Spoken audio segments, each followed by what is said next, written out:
আসসালামু আলাইকুম। আমি সেকেন্ড ভিডিওতে এসএমএস এর প্যানেলের এপিআই সম্পর্কে এবং রিচার্জ সম্পর্কে কিছু ধারণা দিব। আমি প্রথমেই আমার এসএমএস প্যানেল লগ ইন করে নিচ্ছি। ইমেল সাবমিট করলাম, পাসওয়ার্ড দিব। আমি লগ ইন করলাম। আমি লগ ইনে যাওয়ার পরে আমার এসএমএস প্যানেল আপনি দেখতে পাচ্ছেন যে আমি আমার ব্যালেন্স ছিল এবং একটা এসএমএস আমি সেন্ড করেছিলাম। একটা এসএমএস ও সাকসেসফুল আছে। তো আমি আপনাদের আগের ভিডিওতে send SMS, group send SMS, template, group সম্পর্কে বুঝাইছি। তো আমি যখন বিভিন্ন গেটওয়ে নিব এবং নন মাস্কিং যদি মাস্কিং এসএমএস এর গেটওয়ে নেই, তো আমার কি গেটওয়ে আছে, এখানে আমি গেটওয়ে এবং প্রাইজে ক্লিক করলে আমার কোন গেটওয়ে থাকবে এবং গেটওয়ে এর রেটটা কোন গেটওয়ে কত রেট আমি এখানে জানতে পারবো। এখানে ডেমোতে আছে, আমি জাস্ট এমনি একটা ধারণা দিচ্ছি। এসএমএস রেটটা একটু বেশি বেশি দেওয়া আছে এখানে। আপনারা আরো খুব সাশ্রয়ী রেটে আপনারা এসএমএস প্রাইস পাবেন ইনশাআল্লাহ। তো আমি এই এসএমএস গেটের সম্পর্কে বুঝতে পারলেন। এসএমএস এর রিপোর্ট আপনি এখানে ডেট অনুযায়ী আপনি এসএমএস রিপোর্ট দেখতে পারবেন এবং কোন সেন্ডার থেকে এসএমএসটা নিবেন সেটাও রিপোর্ট আপনি সার্চ করে বের করতে পারবেন, অথবা ডেট টু ডেটে বের করে নিতে পারবেন। আর এসএমএস রিপোর্ট অপশন গেল। আর নেক্সট হচ্ছে পেমেন্ট রিপোর্ট। পেমেন্টে করলে আপনি কবে পেমেন্ট নিয়েছেন এখানে আপনি থাকবে। তো এখানে কোনো ডাটা ফাউন্ড রিপোর্ট আপনি নেই, কোনো ব্যালেন্স অ্যাড করেন নাই। এবং নতুন ব্যালেন্স অ্যাড করতে গেলে বিকাশের পেমেন্টের মাধ্যমে আপনি অ্যাড করতে পারবেন। তো এখানে অপশন রেখে দিয়েছে বিকাশে পেমেন্ট করতে পারবেন, এমন স্ক্যান টু পে, এখানে এর মাধ্যমে স্ক্যান করে আপনি বিকাশে পেমেন্ট করেও আপনি এসএমএস পারচেজ করে নিতে পারবেন। সর্বনিম্ন ব্যালেন্স 100 টাকা নন মাস্কিং এর ক্ষেত্রে। আর মাস্কিং এর ক্ষেত্রে আপনি আলোচনা করে নেবেন অ্যাডমিনের সঙ্গে নিয়ে, আপনাকে সবকিছু বুঝিয়ে দেওয়া হবে ইনশাআল্লাহ।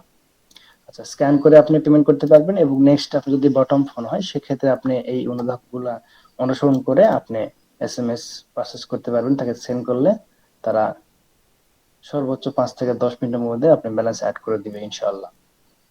আমরা সর্বপ্রথম জানতে পারলাম SMS gateway price, SMS report এবং পেমেন্ট অ্যান্ড ব্যালেন্স অ্যাডের বিষয় নিয়ে।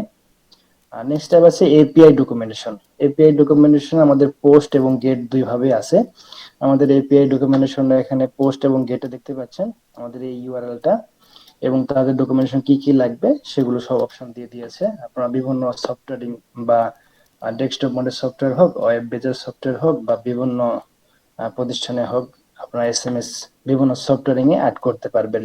বাল্ক এসএমএস এর এপিআই সেট করলে আপনার ডাইরেক্ট এসএমএস থেকেই এসএমএস ওয়েব থেকেও আপনি ব্যবহার করতে পারবেন বা ইন্টিগ্রেশন বিভিন্ন সফটওয়্যারে ইন্টিগ্রেট করে নিতে পারবেন ইনশাআল্লাহ। এখানে পোস্ট এবং গেট দুই হয়ে দেওয়া আছে। এসএমএস ব্যালেন্সের চেক করার জন্য এপিআই দেওয়া আছে, সবগুলো আপনারা ব্যালেন্স দেখতে পারবেন কিভাবে এখানে।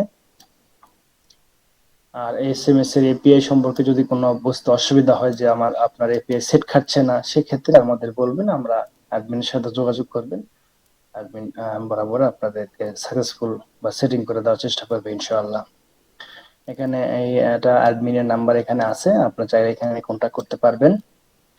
নেক্সট ব্যালেন্স এপিআই এবং ইরর বা সাকসেসফুল কোডিং কিছু মেসেজ এখানে দেওয়া আছে, আপনি এখান থেকে বুঝতে পারবেন যে কিভাবে কোনটা ফেল হচ্ছে বা রিকমেন্ড হচ্ছে। আপনি অথবা এই ইউআরএল দিয়ে আপনার ইউজার নেম পাসওয়ার্ডটা এবং সেন্ডার আইডি এবং মেসেজ লিখে আপনি ডাইরেক্ট ইউআরএল এ যদি হিট করেন, ইউআরএল এ হিট করলেও আপনি এই মেসেজটা সাকসেসফুল এরকম মেসেজ পাবেন।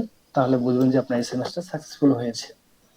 তারপরও আপনি এসএমএস রিপোর্ট থেকেও আপনি রিপোর্ট এখান থেকে দেখতে পারবেন। তো আমি এই এপিআই ডকুমেন্টেশনটা আপনাকে সুন্দরভাবে বোঝানোর চেষ্টা করেছি, আপনারা আশা করি বুঝতে পেরেছেন। টার্মস এবং কিছু কন্ডিশন আছে, এগুলো আপনারা পড়ে নেবেন, কারণ বিটিসিএল এর অনেকগুলো রুলস আছে। সেই রুলস অনুযায়ী কিছু কিছু আপনাকে মেনে চলতে হবে। অযথা আবল তাবল বা কোনো হুমকিমূলক কোনো এসএমএস পাঠানো যাবে না। রুলস মতো আপনাকে গভর্নমেন্টের রুলস যে আছে সেই রুলস হিসাবে আপনাকে এসএমএস পাঠাতে হবে, অন্যথায় আপনাকে অ্যাকাউন্টটি সাসপেন্ড করা হবে বা আইনগত ব্যবস্থা নিতে পারে কোম্পানি।